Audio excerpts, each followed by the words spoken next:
Good morning. We are finally back after a little more than a month. Hello. I know last time we were on here, we said we're going to do this more consistently, and then the holidays happened and we didn't do it at all. So, But here we are. Yep. Episode 16, I believe. Yep. Last time we saw you guys, we were talking about traditions and the holidays and all that fun stuff, and we did have our holidays, and it was good. Got to see family and some friends and enjoy our time in our new home for Christmas. We did. Awesome. We hosted some. That was fun. Yeah. And we did some stuff around the house over the holidays that we'll share with you guys in our next episode. But today, since it's the beginning of the year, we wanted to kind of talk about goals. Yeah. In 2024 resolutions. You know, personally, I don't know if I love that word just because it's always synonymous to something I'd never keep up with, sadly enough. Well, there can be kind of like shame if you set it and you don't do it. And then also, in the like natural cycles, winter isn't really like the push. Spring is the push, you know, and that requires all the energy and the change and stuff. And so in winter, it's more of the hibernate and rest and restore. So it's kind of out of sync to be like, oh, it's a cold, dark January. Let's go run 10 miles. Yeah, exactly. So not that you can't, but I'm just saying it's normal and it doesn't always feel natural. Yeah. So we wanted to kind of touch on what our goals for 2024 are. But first we wanted to kind of recap a little bit about 2023, about kind of the goal that we had for last year and what we accomplished and all that fun stuff. And I think for both of us, the biggest goal that we had throughout the whole year was finding a home. Yeah. Right? It was finding a place for us to live. And if you guys have watched our episodes, you saw that play out in real time. That roller coaster ride. So we are happily in our home that, like I said a minute ago, we did some ownership on over the holidays, which we're really proud of, and we're going to continue doing that as the years go on. But it really was a culmination. Last year was the main goal was finding the home that we have now, and when we did, it was just awesome. So you accomplished your goal, and then my word for last year was provision. And I wrote in my planner for the word, mountains rise and valleys fall to the place you have established for them. And I think that's Psalms 104:8.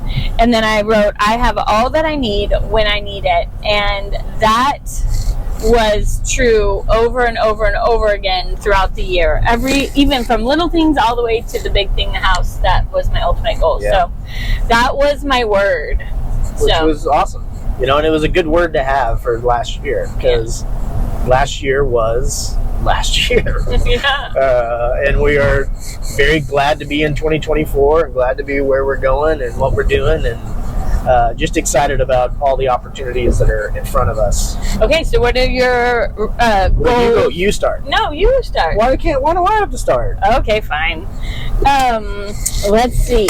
So my word for this year is reverence. And as you can see, I'm super excited. I got my new planner. I get one every year.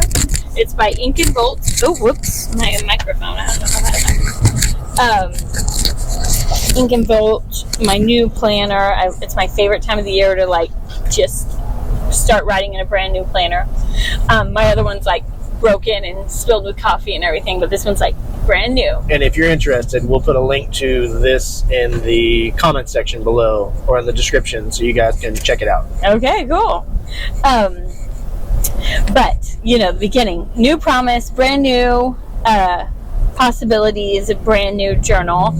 But so reverence means honor and respect mixed with love and awe. And the way I came up with this word is we have been going to the Presbyterian Church in Navasota, which we love.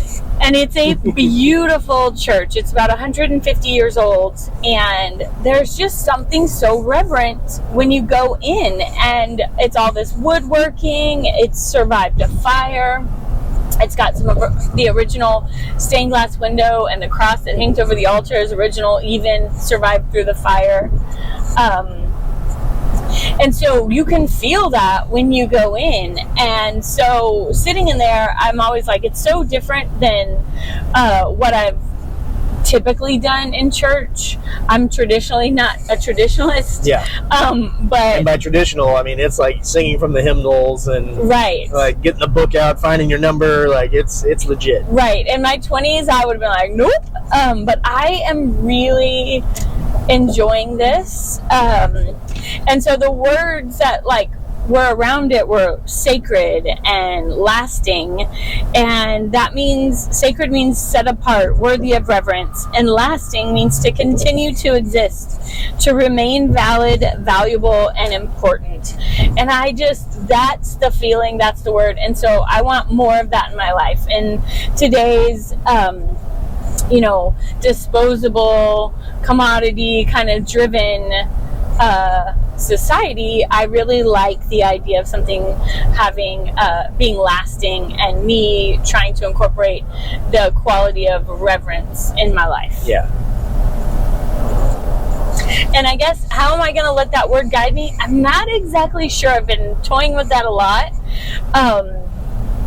One of the main things is the idea of a quiet time in the morning. And so right now I am trying to do 5 minutes a day, ideally first thing in the morning on my little infrared mat. But if I don't do that, stealing away 5 minutes in the afternoon, in the evening, in the bathtub, whatever, but 5 minutes just quiet. I'm not necessarily praying, I'm not necessarily doing anything. I'm just trying to clear my mind and have quiet. So that's where I'm starting.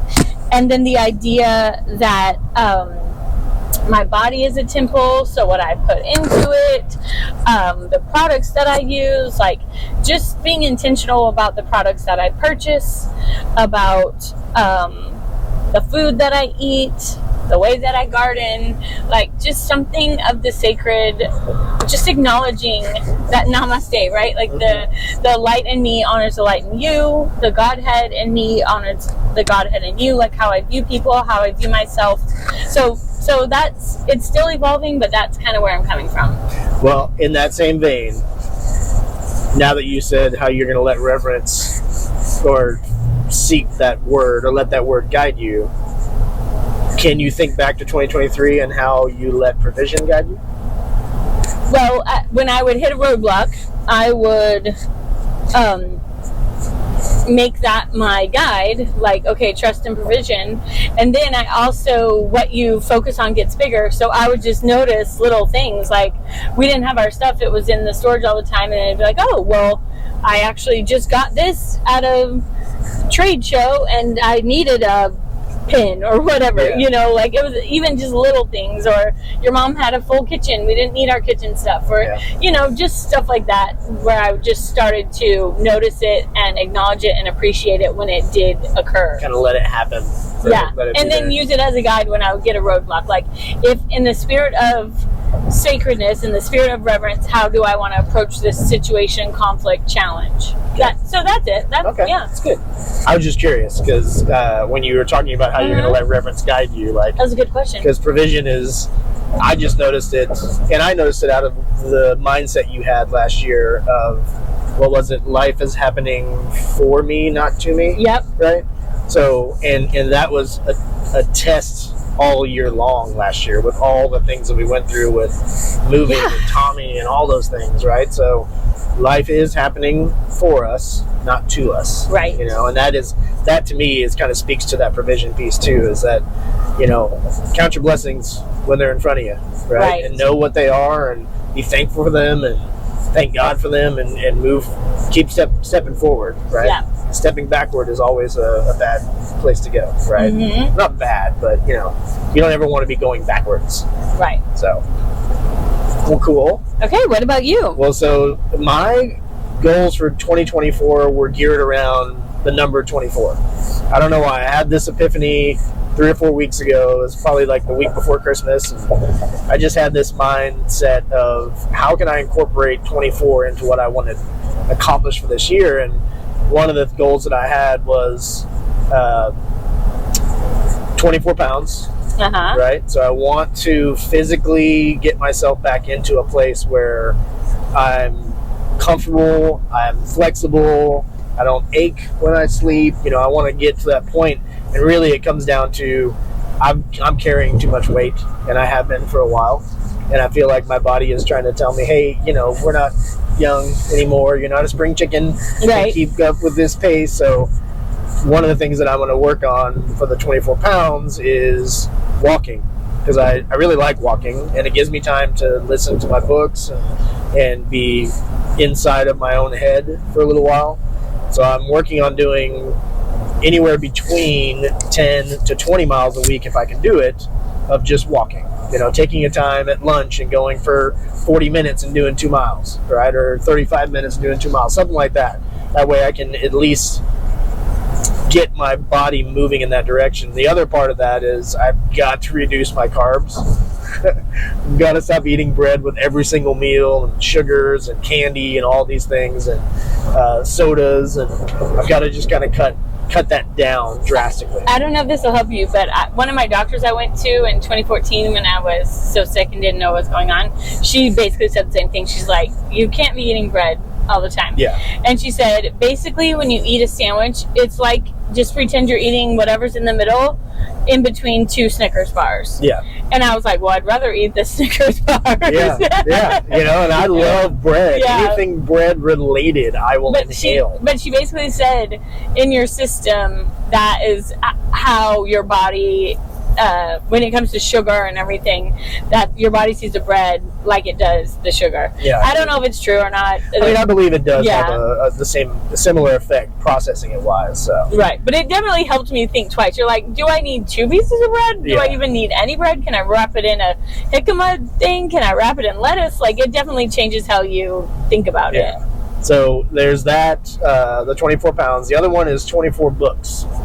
So I've never really set a goal on how many books I want to read per year. That's never been something I've really kind of focused on. I've just kind of done it and processed books and read them. And, I'm part of a little book club with some guys in Kingwood, and we probably do 1 to 3, probably 2 to 3 books a year. And they're big novels.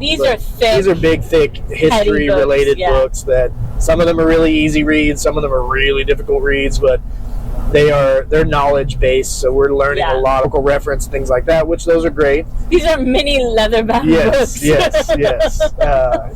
Ron Burgundy would be very proud of the books that we read. Mm-hmm. But on top of that, I also do a lot of outside reading and fictional and nonfiction and things like that. So I really set my goal on 24 books, and so far this year I'm already almost 3 done. And I'm only 3 weeks in because I listen to a lot of audiobooks when I'm driving. So I do feel like I'm probably going to surpass that goal, which I'll be proud of. Yeah.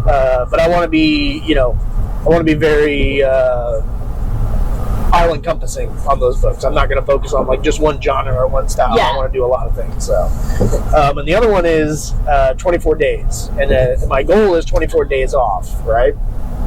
Of work? And of work, and just being nice. Okay with that. So I know realistically it's probably going to be me taking half days here or there, things like that, kind of adding those up as we go. But that's a real goal of mine, is taking some vacation time this year. Right. So we really didn't do anything vacation wise last year, and then the year before. But that wasn't last year. Oh, was it? No, that was 2022. Oh God. Yeah. So we didn't really, because we moved, right? Yeah. We were getting into a new house. We probably took 1 or 2 days off to go see Zoe or something, or whatever, or even with Tommy's service, stuff like that. But we never really took time off with ourselves, right? Leisure time, just enjoy. So that's what I want to try to do this year, is find 1 or 2 weeks where we can do that, and enjoy it, and then fill in the gaps, being able to take a day off once a excuse me. Sorry. Coffee's talking to me. Once a month, or, a couple days a month, whatever I can do, just to kind of set that tone, to know that I can be still and I can take time for myself and I can be comfortable with that and not feel like I'm not doing enough, and that's the mindset I want to get into. I like it. Yeah. I like it. So if you guys have any goals you'd like to share, put them in the comments below. We'd love to see them. Yeah. We are enjoying. We're getting some interaction from you guys. A lot of people commenting on our videos, and I think you see me responding. It's fun, and we've got some growth coming in. We had a fun little time at Christmas with my mom, and my nephew and his fiance were telling us how they watched all of our videos on their way to El Paso and back. Yeah, they're a long time. Yeah. And that was so fun. You're like, what? That's awesome. So we are enjoying this, and we will keep it up. Well, I wanted to add some more stuff. It sounds like you're winding down. So when it comes to setting goals and sticking to your commitments, I just read a really good book. It is called The Mountain Is You by Brianna Wiest, Wiest. And oh my gosh, it is so good. And there's a part she talks about overcoming self-sabotage.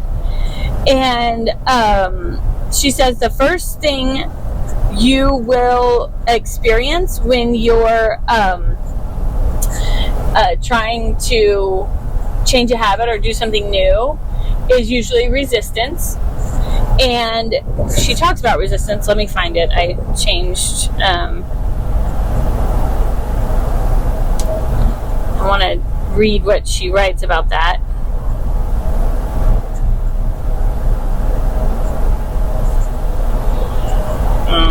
I shouldn't have backed out.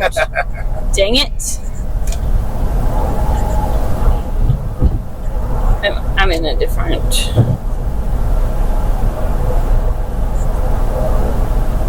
Well, shoot. Okay, here it is. The most common emotions that arise when you're trying to break self-sabotaging behaviors is that resistance, right? And this is a generalized sense of being stuck. And the feeling is actually masking a different emotion. So there's something beneath it that's actually more acute. So when you start feeling resistance, she says, you don't want to just try and push through it. And I feel like a lot of times that is what happens, especially when you're trying to change a behavior at the beginning of the year. You're like, I've got this goal. I don't do this. I'm going to do that. I'll quit doing this. And you're just like white knuckle, sheer willpower, just push through. Yep. But she's saying you are actually your resistance, right? And so if you can change your approach, you can start by asking these questions about yourself. Why do I feel this way? What is this feeling trying to tell me about the action I am trying to take? Is there something I need to learn here? And what do I need to do to honor my needs right now? And then you reconnect with your inspiration and your vision for your life. So getting clear on your big why of why you want to do this behavior, what's making you want to change your action, then your motivation to want to live a different and better existence. Like, say that's your motivation. I want to live in a way that's vital and fully alive. Well, you're going to find a lot of resistance fades because you're being pushed by a vision that's bigger than your fear, bigger than you. There's a lot of motivation tied to that. Okay. And then she also talks about one of the most important things about overcoming self-sabotage is learning to disconnect action from feeling. We are not held back in life because we are incapable of making change. We are held back because we don't feel like making change, and so we don't. And our feelings are wired for our comfort in a lot of ways, and our protection, and our safety, and so disconnecting. And again, it goes back to that why. Mm-hmm. And then if you, like, say exercising, for me, I don't feel motivated to always exercise, but I love the way I feel after I exercise. So if I can disconnect from how I feel before exercise and reconnect to how I will feel after exercise, that's the motivation. Mm-hmm. So really good book. Loved that book. That was one of the books I read in 2023. We'll put I a have link revisited- below as well if you guys are interested. I've revisited a lot, but yeah, it's called the Mountain is You. Nice. Yeah. Well, cool.